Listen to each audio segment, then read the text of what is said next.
Welcome to Project Command. I'm Captain Peter Eunice, and I'll be your host. On today's episode, we're going to talk all about how to track metrics on your project and how to measure progress.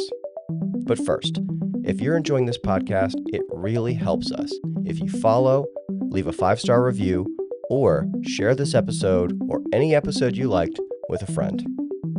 Remember that every share helps more fire service professionals learn the skills and mindset to deliver stronger, smarter projects.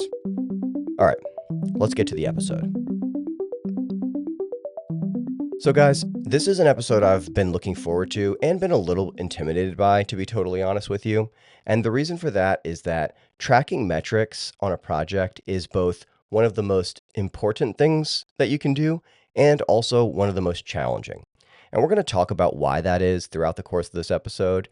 And hopefully, we're going to address some of the misunderstandings and friction points that go along with measuring metrics on a project, and hopefully make it seem like it's a little bit more approachable.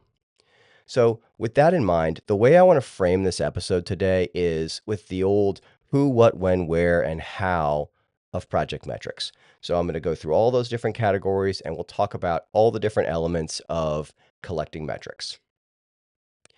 So before we get into all of that, though, I want to talk about two things. The first is some of the myths around metrics, and the second is how we can measure projects ethically. So firstly, let's talk about some of the myths that there are about project metrics. And the first one that I want to talk about is that there is a belief that all metrics have to be hyper-specific and fully objective, backed up by dashboards and graphs and troves of data. And that's not usually the case. Now, there are some times when it's really important that we track things very specifically. That's typically around things like compliance or maybe even technology rollouts. But generally speaking, the reason that we're measuring things, and we'll get into this in the why of project metrics, but usually when we're tracking things, we don't need things to be hyper specific because we're just using that information to provide updates and keep people in the loop on how things are going and just figure out if we're moving in the right direction. And so for that reason, it doesn't matter if things are exactly 100% totally correct. You want them to be right, but you don't need them to be hyper specific. And we don't need to be obsessed with things being totally objective. The other alternative being subjective metrics, which of course we'll talk about. And, just remember that when we collect these metrics, it's not like we're turning this over to the IRS and they're going to audit all of our metrics. And if anything is wrong, we have to pay a fine. It's nothing like that. So just remember that it's okay to use subjective data. And again, we'll get way deeper into this, but it's okay to use subjective data. And just have a good balance of objective and subjective. Okay, now let's talk about what it means to measure projects ethically. Now, the reason I like to include this is because I think this is something that unfortunately tends to happen more than maybe we'd like it to. And what I'm referring to is how we can use metrics and data to to tell a story that isn't accurate. And so typically what this means is cherry picking the metrics. So, let's say, for example, we're tracking 5 things and 3 of them get worse and 2 of them get better. But we only really focus on the 2 that got better and we kind of just pretend that the 3 that got worse just like aren't even there, or, we just don't talk about them. And that's tempting to kind of highlight the things like, oh, look at these 2 things. They show that, things are going so well. And it's tempting to do that, but it doesn't really paint an accurate picture. And it's not really an ethical way to tell either your project sponsor or your stakeholders or your project team, sort of the people that we're giving this information to. It's not an accurate way to convey how the project is going. And so it's really important that if we're collecting data, we want to be transparent about all the data that we're collecting, not just the stuff that makes us look good. And another thing, we really need to pick the metrics that we're going to measure at the beginning of a project. Think about it like this. Imagine I had I'm trying to get healthy. I'm trying to get into better shape. And, 3 months goes by and let's say I've gained weight and my blood pressure is up, but, maybe I'm sleeping better. So I think to myself, all right, well, let me pick the metrics that I'm going to measure here. How about sleep? Well, my sleep is better, therefore I've been successful. And that's kind of the risk you run into when we pick our metrics either middle of the way through the project or towards the end. We tend to just pick the metrics that show what we want it to show, instead of metrics that actually tell the full and complete story. So we want to pick the things that we're going to measure at the beginning of a project and stick to them. Hey, we're going to measure weight, we're going to measure blood pressure, and we're going to measure sleep. So these are just a couple things to think about because, really data and metrics are only as good as how much people trust them. And so if we selectively put information out there or we kind of cherry pick what things we want to measure and track or what we want to communicate that we've been measuring, we're going to erode the trust in that data and those metrics, and eventually that data is just going to become meaningless or at the very least less relevant. So it's really important to kind of at the outset discuss what it means to ethically track metrics for a project. Okay, so with that said, let's get into the who of project metrics. So what I mean by this is who needs to be collecting these metrics. And just like with ICS, if the incident commander doesn't delegate a function, they own it. And it's the same on projects. If the project manager doesn't delegate collecting these metrics, that means that the project manager owns it.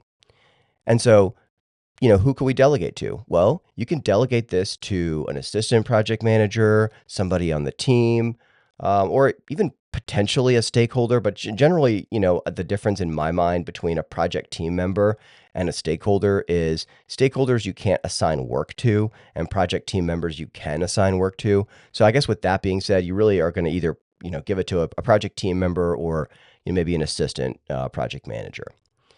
And it's important to identify who's going to be collecting these metrics because just like with all work, if you don't assign somebody to it, it's probably not going to get done.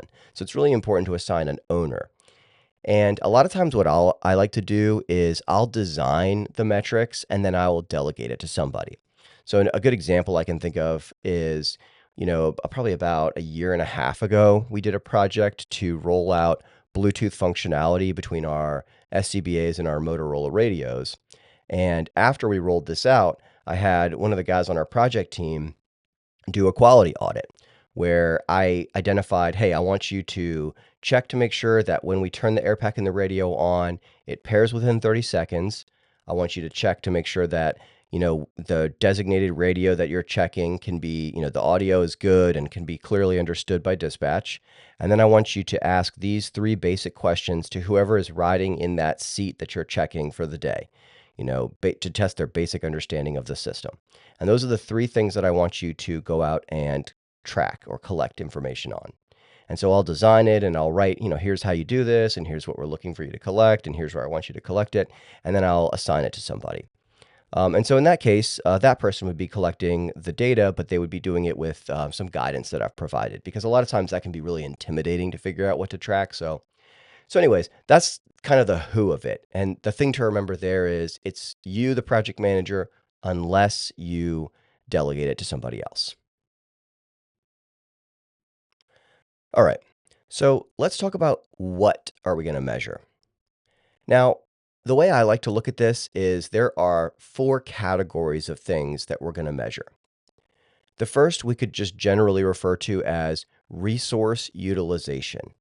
And things that would fall into this category are things like how many materials are we using, vendors, like anything involving a vendor, any of the equipment we're using, or personnel. Like, this project team member is working on 3 different tasks. This one's working on 2 different tasks. Or, if you're using equipment, how much is that piece of equipment being used? Or materials. How many of these materials do we have left? So maybe your project was to put on a forcible entry class, and one of the materials you're keeping track of is how many wooden dowels you have for the forcible entry simulator. So that'd be an example of a material that you're tracking. Things that you would track with a vendor are, just tracking the progress of a vendor's task. So, if a vendor is supposed to set up a system for you and they say that it'll take a month, that might be something that we would track.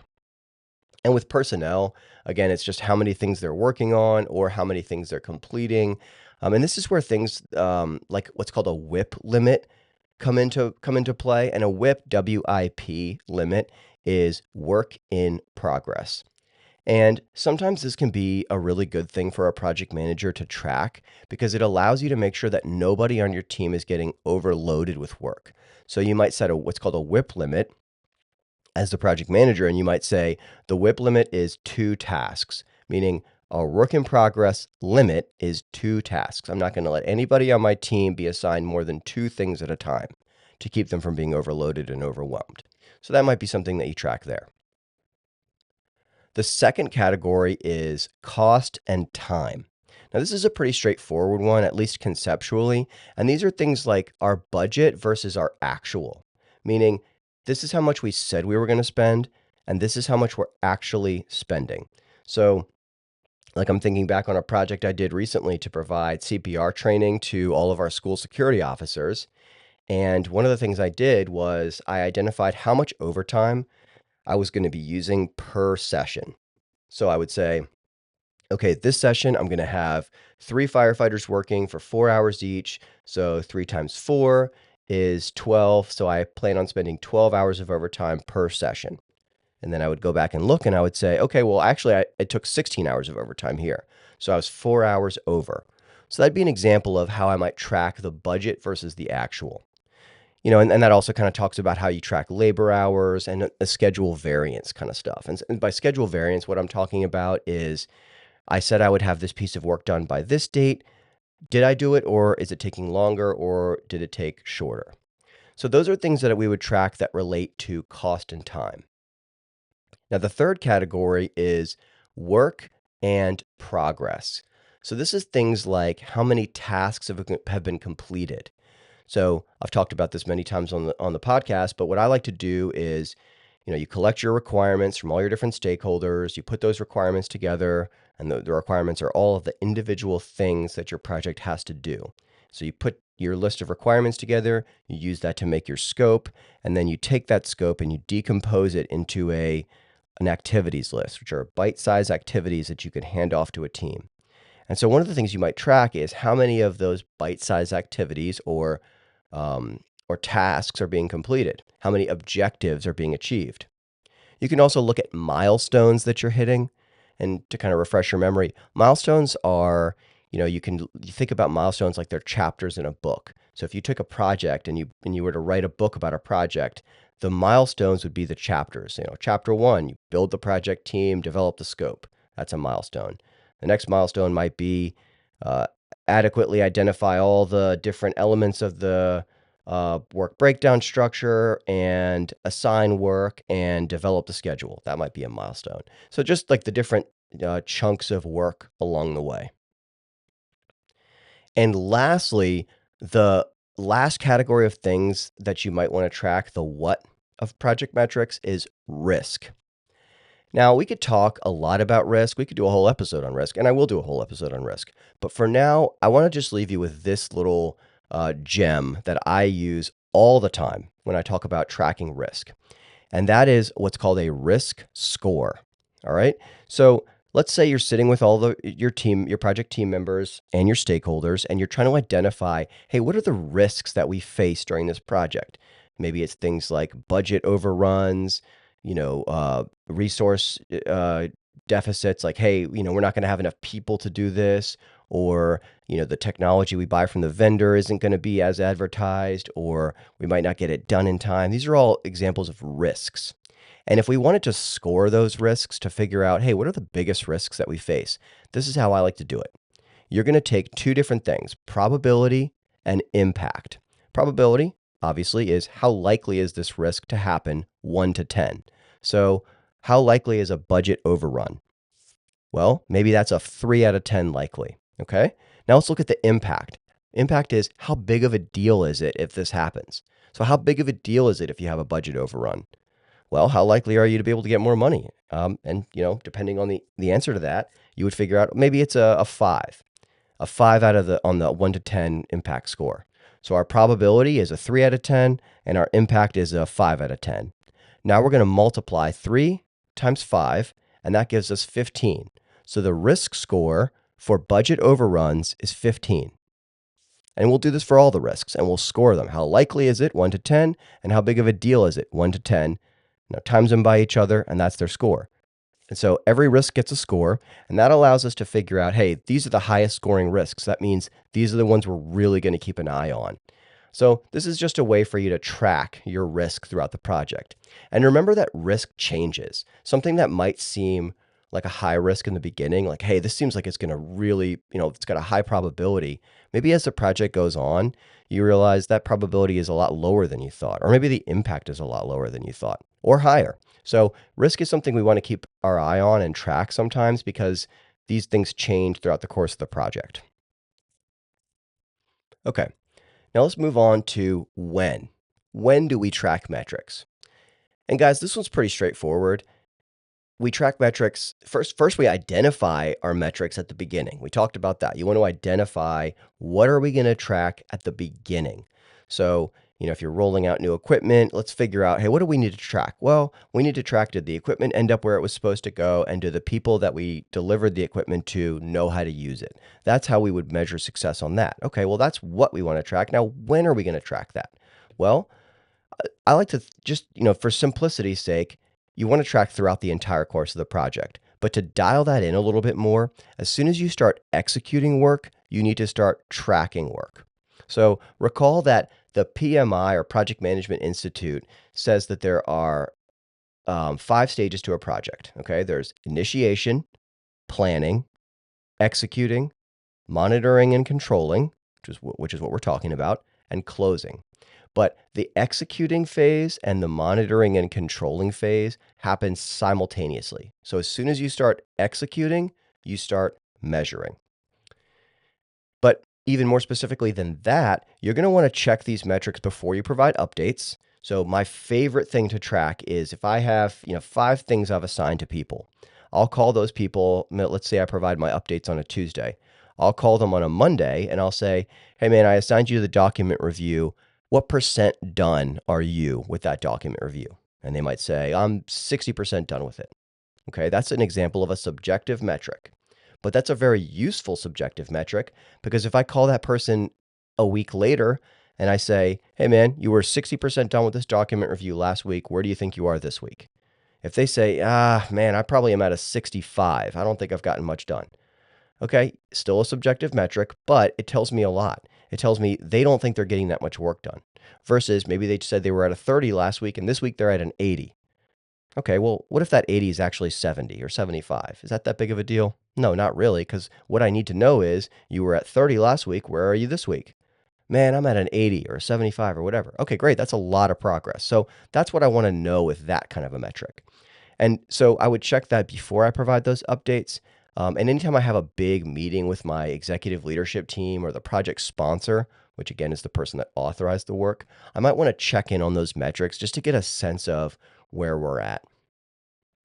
And another thing that would kind of drive me to check those metrics is maybe if I'm getting ready to make a big decision on a project and I want to make that decision with some good data to support it. That might be a time to kind of dig into my numbers, dig into my metrics, and try to get a sense of where the project is. And one last thing about that, when we track metrics, we always want to document this somewhere. Don't just have it in the back of your head. Oh, this is at a 70%, we're good. You want to keep track of this stuff, so write it down. And that's going to be really relevant at the end of the project, particularly because when you put together your project closeout report and when you end a project the right way, you want to have all those metrics and numbers written down so that you can tell an accurate, comprehensive story at the end of the project. Okay. Which is a good segue into where metrics are used and seen and kept. So remember that metrics exist to inform people.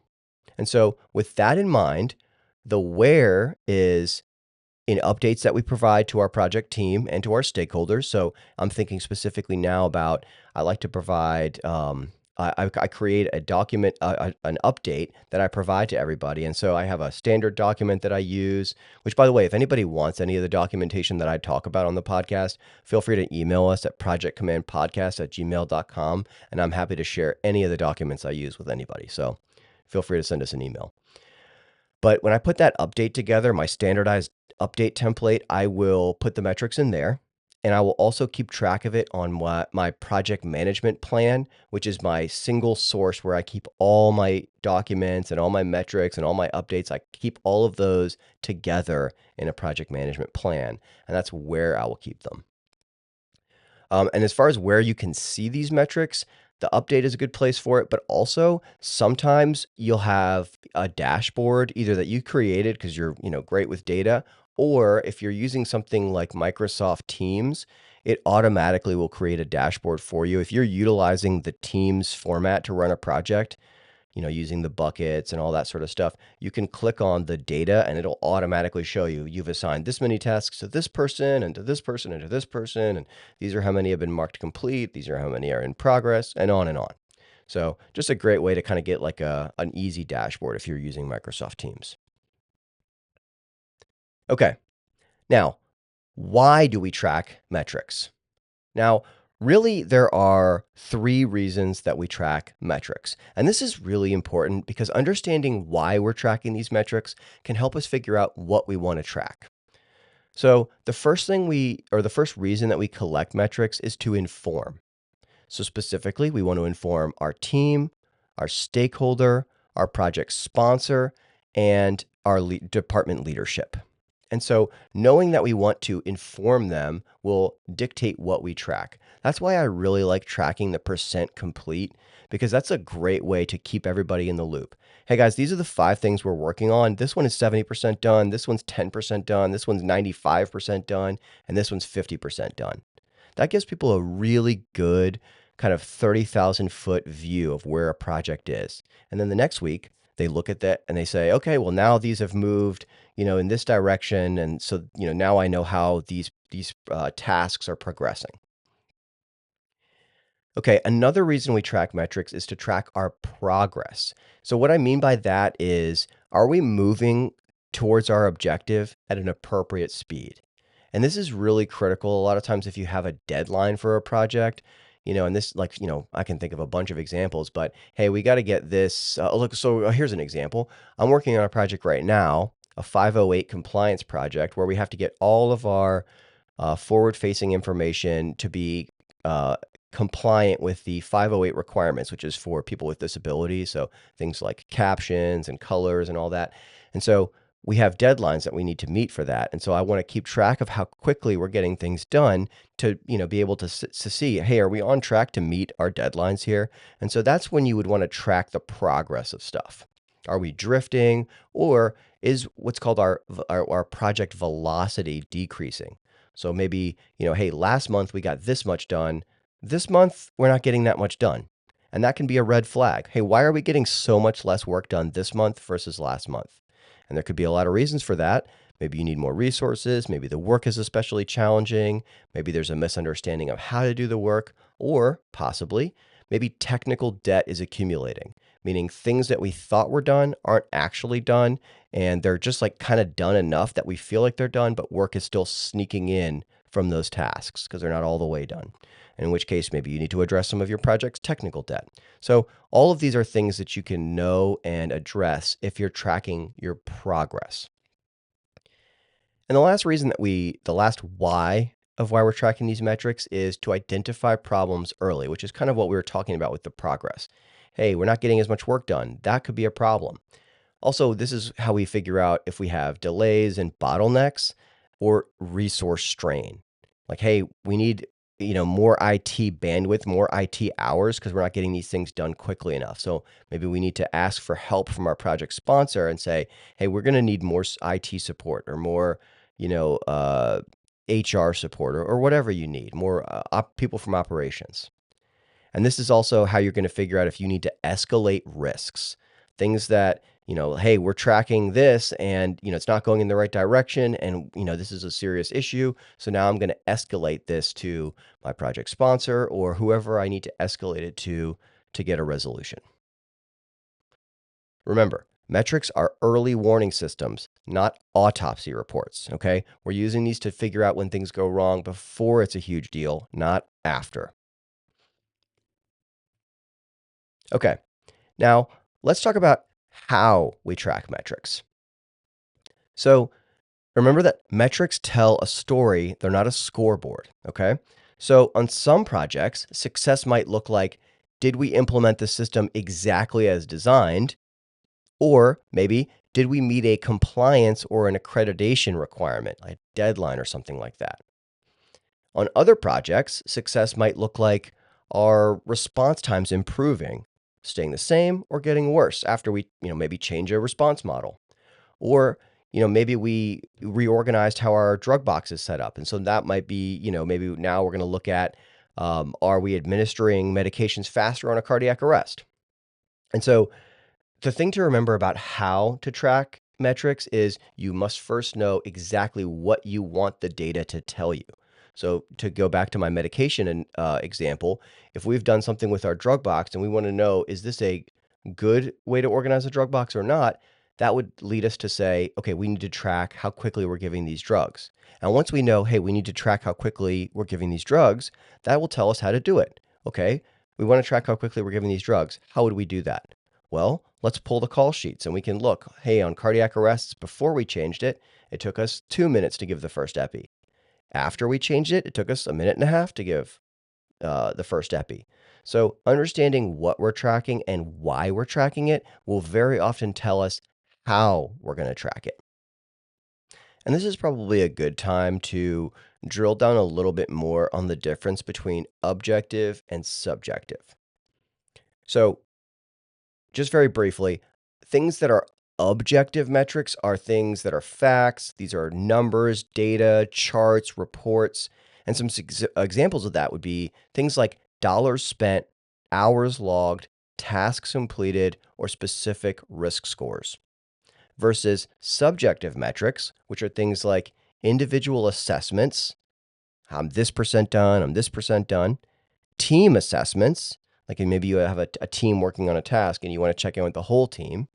Things like perceived progress or even confidence levels. Maybe one of the tasks is, you need your team to learn how to use a system before they can complete the work. And so you track how confident they feel using that system, at the beginning of the training and then after the training to determine if the confidence is there to get it done.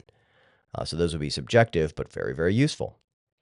And subjective metrics, I want you to think about this too. A lot of times we think of like objective metrics are where we get numbers and data from, but subjective metrics can still be numbers like percent complete or 1 out of 5, how confident you are.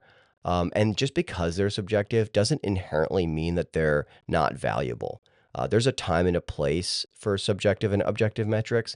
And sometimes getting addicted to those objective metrics can rob us of some really good hows on how to collect those metrics. We'll think, oh, we can't use that because that's subjective. And so we'll skip over the data that could give us really valuable, actionable information. Like, for example, Bob was 50% complete last week, and now he's only 55% complete. That's a subjective metric, but it's extremely actionable. I need to dig in to figure out why Bob's not getting more work done. So that's a little bit about the how of project metrics.